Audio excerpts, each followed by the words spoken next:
Sadly, the Chicago Bears season came to an end, but what a magical season it was.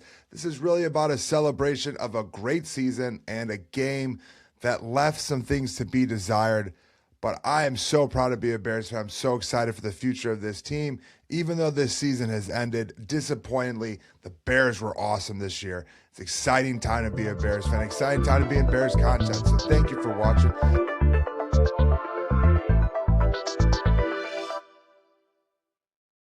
This is Claws Up, Bear Down, where we lock into all things Chicago Bears football. I am your host, Claws. Welcome to the show.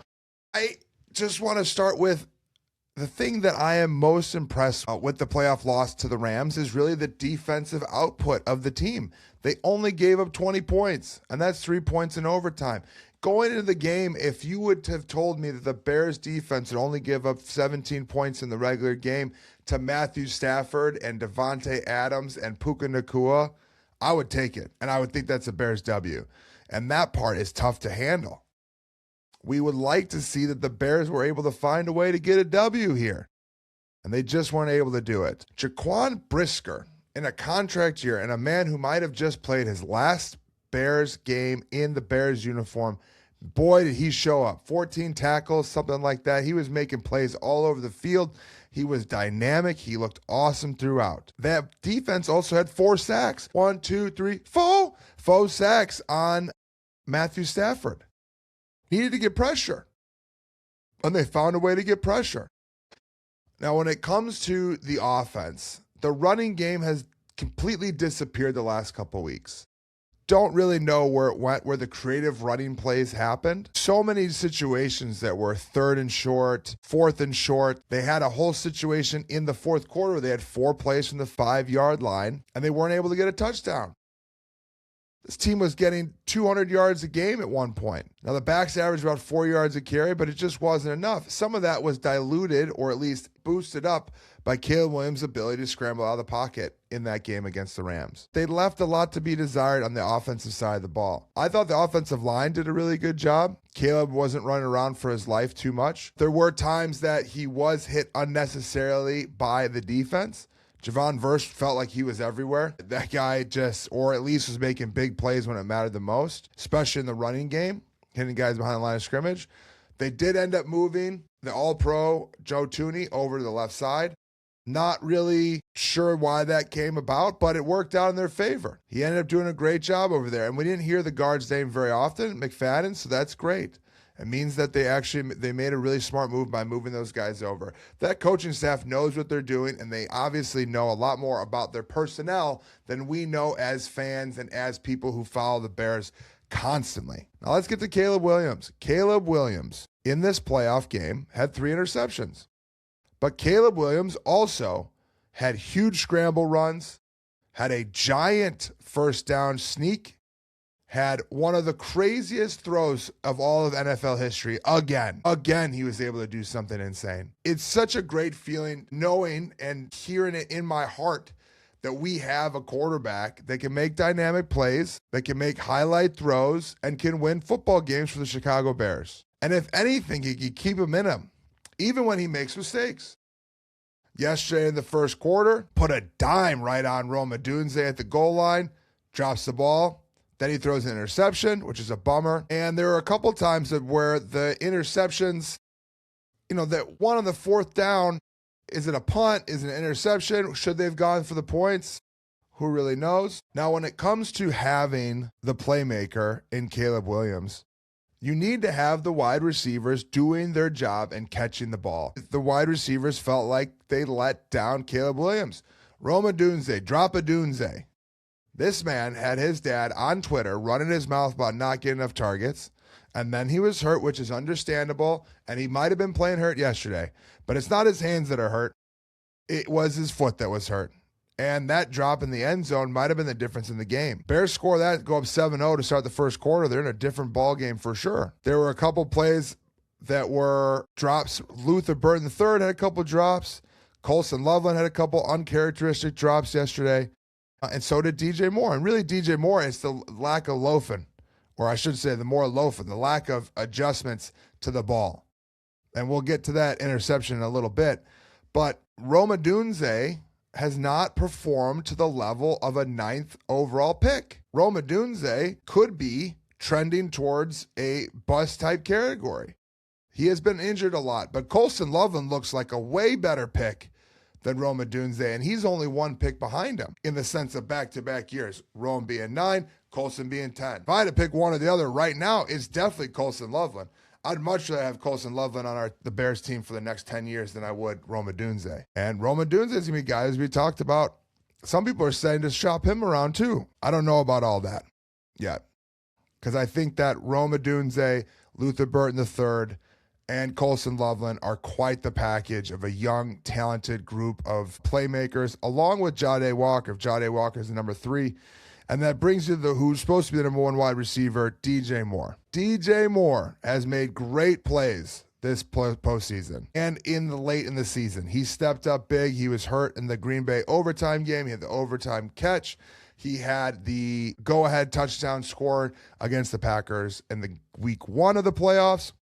And then yesterday happens where the same thing that has happened with DJ Moore over and over and over again, where he just doesn't finish his route, or he runs lazy, or he acts like he's not going to get the ball, so he doesn't run hard, and then he does get the ball and he's not in the right position. There are a lot of QB analysis guys out there who are saying that really the last interception in overtime wasn't Caleb Williams' fault. It was DJ Moore's fault.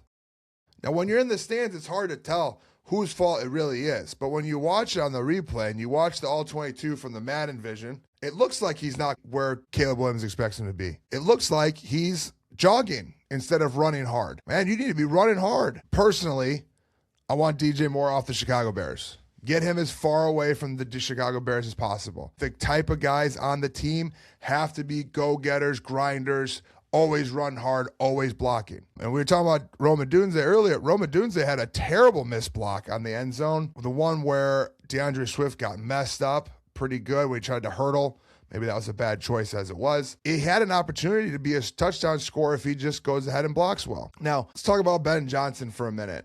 Ben Johnson is the catalyst behind all of this amazing season. He has been dynamic in his play calling. He has been more right than wrong. He put together a wonderful coaching staff, which is about to get poached, and that is part of the game when you have a successful team. He also made some decisions in this playoff game against the Rams that is tough to swallow. And it might be just sucking up to he's a rookie head coach, and he's going to have to figure out this stuff as he goes along. He was hyper-aggressive on 4th down. 6 times, they were 3 of 6 on 4th down, so 6 times he went for it. But there were 2 times they could have had a field goal, which would have won them the game had they had gone for that field goal earlier on. You need to be able to just take the points. It's a lot easier from my standpoint in this studio, in this room, saying, hey, man, get the point, take the points. In playoff football, you got to take the points and move on. Can't always be hyper-aggressive, which takes me to the next point. Ben Johnson, if you are going to be hyper-aggressive, then be hyper-aggressive. Why in the 4th quarter, after Caleb Williams makes one of the most amazing throws in NFL history, sprinting backwards, 26 yards behind the line of scrimmage, 40 yards on a rope to Cole Kmet, why are you going for overtime and not going for the win? You're the aggressor.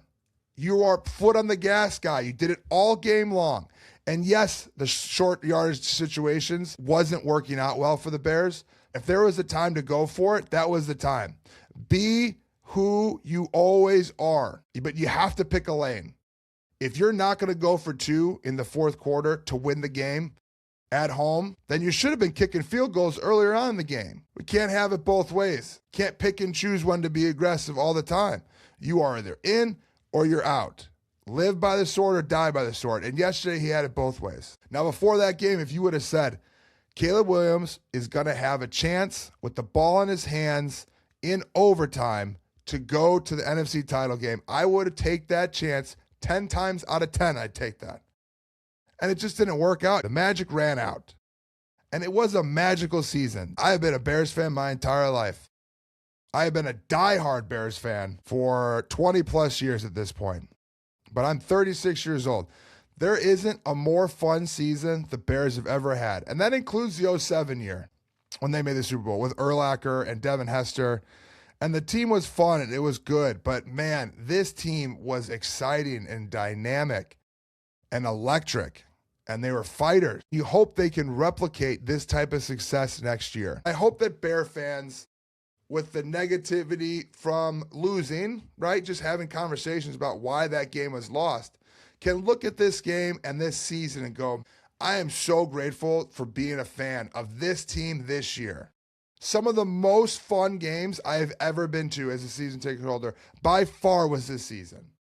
By far. It was an electric time to be a Bears fan. And you leave yesterday, you go, man, that sucks. They had a chance to win and they didn't.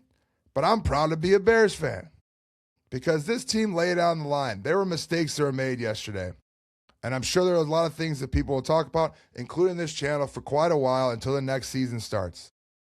But I will go to bed at night tonight, as I did yesterday, proud to be a Bears fan, thankful for the things they did this year, beating the Green Bay Packers at home in the playoffs as snow fell to the ground. Absolutely will never forget it.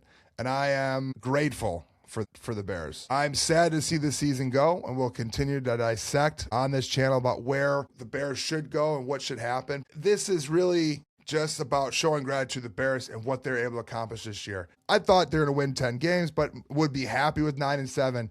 Getting to the record that they had, getting to win the NFC North, winning a home playoff game against the Green Bay Packers, having a second home playoff game in OT with the chance to win. You would have told me that back in August, I would say absolutely 10 out of 10 times I would take it. We know we have a quarterback. We know we have a head coach. There are other pieces that need to be fixed, but man, what an amazing season for the Chicago Bears. So great to be a Bears fan today. If you like this type of content, go ahead and smash the subscribe button to Claws Up, Bear Down, where we lock into all things Chicago Bears football. And then go ahead, comment below, what was your favorite Bears win of the season? Was it the Green Bay overtime game? Was it the Cincinnati game where it was a back and forth slugfest and then they had the long coast of Loveland? Or was it the Green Bay playoff game? Go ahead and put in the comments below. Thanks for watching. Claws Up, Bear Down.